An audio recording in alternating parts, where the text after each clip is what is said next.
अपने स्वामी को कहने लगी, स्वामी आप चटाई बैठ जाइए और मैं नीचे बैठ जाती।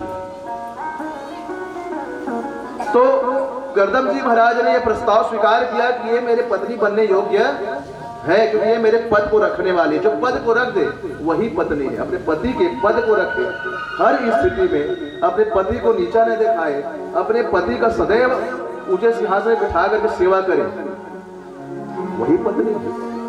पत्नी सदैव अपने पति का सम्मान करती है, कभी निंदा, और जो अपने पति की निंदा करे, भर्त्सना करे, गाली दे, गलौज करे, तो वो पत्नी कहलाने के योग्य, वो दुष्टा जो है और राक्षसी बन करके यहाँ निर्जन वन में भ्रमण करेगी। अब जिनको निर्जन वन में ब्रह्म राक्षस होकर के भ्रमण करना है, वो अपने पति का सम्मान मत करें।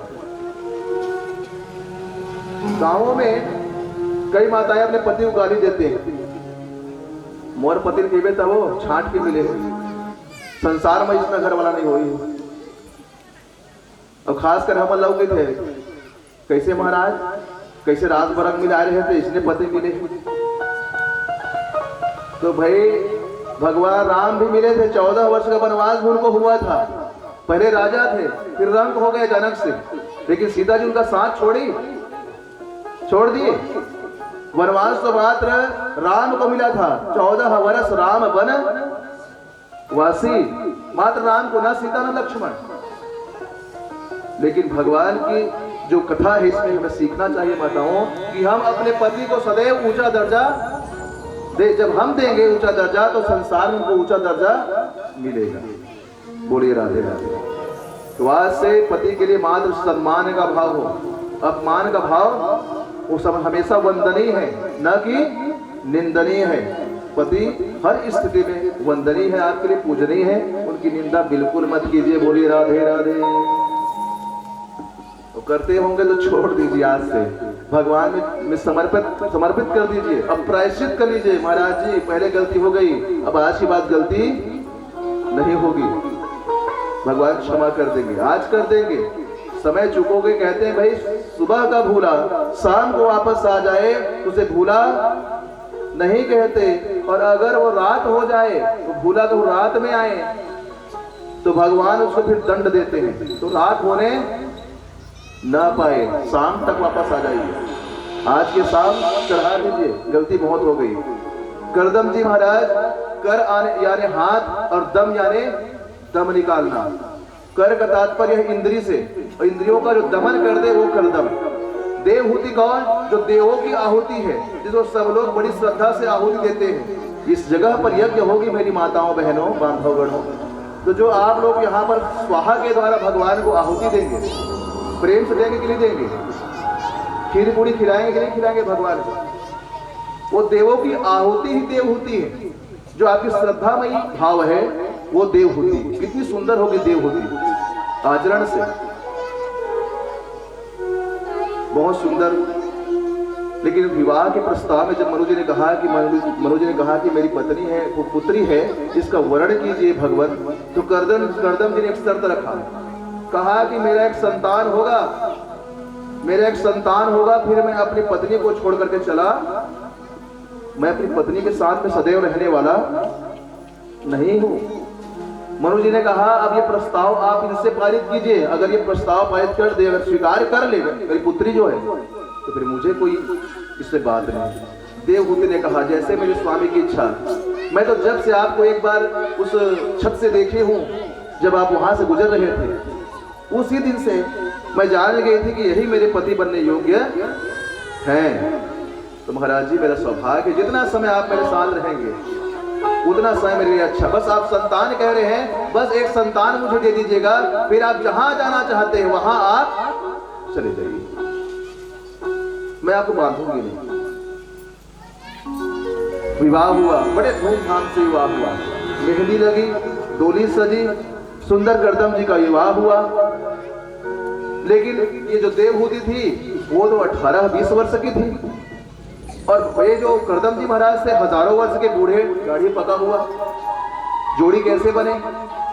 अब जैसे वर हो वैसे दुल्हन होनी चाहिए। बिंदु सरोवर के समीप जाकर के कर्दम जी महाराज ने तपस्या के बल से उसमें स्नान किए। जैसे ही स्नान किए 21-22 वर्ष के यौवन बन करके उसमें से बाहर निकल गए। ये ईश्वर की कृपा है। सुंदर जोड़ी बनी। भगवान से आग्रह किया, प्रभु मैं जब रमण करूं तो कोई मुझे देखे मत, संसार वाले कोई जीव मत देखे, यहां तक कि आप भी मत। मैं जब अपने पत्नी के साथ रमण में लगा रहूं, संसार के सृजन में लगा रहूं, तो प्रभु कोई मत देखे मुझे। एक ओरा लगा, एक भगवान की कृपा से विमान आया, उस विमान में दोनों बैठे 100 वर्षों तक रमण किया। 100 वर्षों तक रमण किया। और ये रमण जो है, जो मनु महाराज ने किया, यही रमण हजारों कल्पों का रमण एक पति पत्नी के लिए आशीर्वाद स्वरूप बना। जो पति पत्नी श्रद्धा भाव से प्रेम से जीवन जीती है, जो पति पत्नी इस धरा पर 125 वर्ष की आयु श्रद्धा से जी लेती है, और वैसे मेरी माताओं 60-70 साल की आयु में लोग यहाँ से चले जा रहे हैं, ज्यादा की आयु बची नहीं। तो जो अपने पति पत्नी के साथ जीवन बड़े श्रद्धा से जीते हैं, उनको बिहारी जी उस आत्मा को पति लोक में हजारों वर्षों के लिए भेज देते हैं, और वहां पर कोई उसे सुख दुख सब उनके सम होता है। सुख दुखे समय कृत्वा, सब बराबर होता है, और वहां पर वो रमण करती है। 100 वर्षों का बड़ा एक समय बीता। 9 कन्याओं का जन्म हुआ। 9 कन्याओं का जन्म हुआ। अरुंधति, शांति, इस सब का जन्म जब हुआ तो अत्रि जी, कर्दम जी महाराज कहते हैं कि अब मैं चलता हूं, 9 संतान हो चुके हैं। देवहूति जी मुस्कुराई कि संतान तो भी हुआ नहीं। संतान किसे कहते हैं जानते हैं स्वामी?